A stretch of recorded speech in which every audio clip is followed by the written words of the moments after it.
Okay, Assalamualaikum semua, selamat pagi. So, hari ni kita ada present sikit lah pasal BANT, B-A-N-T. So, apa BANT ni, the sell method lah to qualify prospect. Sebenarnya, kunci-kunci untuk kita tangkap, close kita punya customer. Okay. So, apa itu BANT? Stand B for budget, A authority, and need T timeline. So maksud BANT adalah framework is a set of question designed to help sales advisor identify and understand customer needs and pain points. So kita just nak tahu customer punya needs. Kita nak close dia. So first kali kalau customer datang tanya ke apa, tanya tentang budget dia. B for budget. Okay. So contoh example, berapa anggaran bajet puan. So tanya dia berapa bajet dia. So kita boleh saja sekitar apa sesuai dengan dia lah, bajet-bajet tu. Lepas tu anggaran betul dia punya anggaran bayaran bulanan yang betul selesa per bajet dia. Lepas tu yang ketiga pula, berapa bayaran bulanan untuk kereta yang sedia ada. So kalau dia ada kereta yang lama, tanya dia berapa yang lama punya harga. So kita boleh suggest kat dia, nak tambah sikit ke, nak sama ke apa ke, so kita boleh explain kat dia. Tapi jangan tanya direct berapa dia punya gaji. Sebab gaji ni mungkin sensitif kan. So kalau jangan tanya direct lah. Mungkin boleh tanya berapa dia punya gross income, anggaran income dia. Okay. Sini faham tak bajet ni? Faham. Apa tak? Okay. So kedua pula, boleh tanya yang A lah, authority, boleh tanya, tuan nak beli kereta ni untuk siapa? So siapa nak pakai kereta ni? Untuk diri dia ke, untuk family ke, untuk ayah ke apa? So boleh tanya dia. Tanya pula, yang kedua pula, tanya siapa yang bayar komitmen bulan ni. Okay. Ketiga, perlukah kita libat siapa dalam urusan pembelian ni? Maknanya ada tak nak pakai nama orang lain ke, rentor ke apa? Tu tanya tu lah. Lepas tu yang ketiga pula, dia punya needs lah, keperluan dia.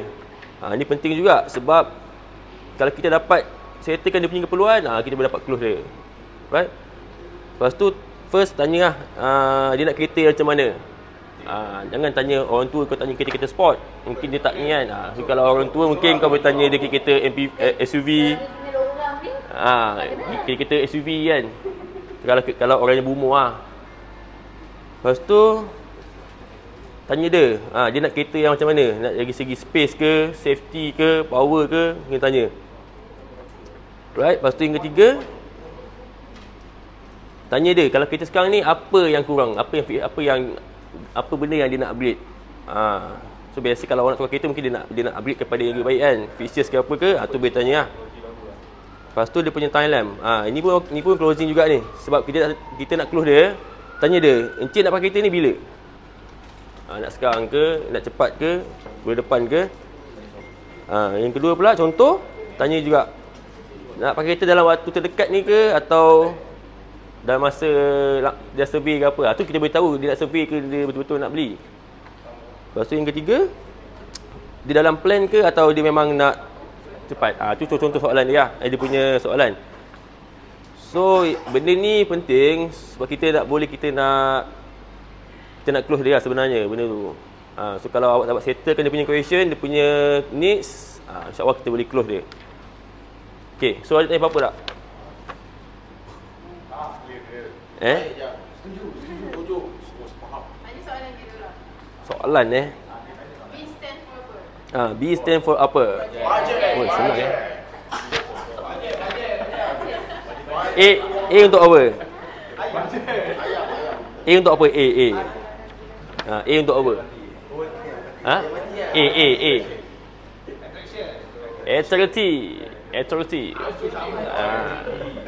And for needs, keperluan. T untuk timeline masa lah. So benda ni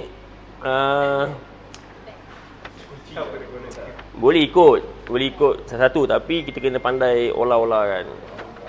Kena pandai ikut kita punya. Okay. So tu je lah. Ada tahu apa-apa?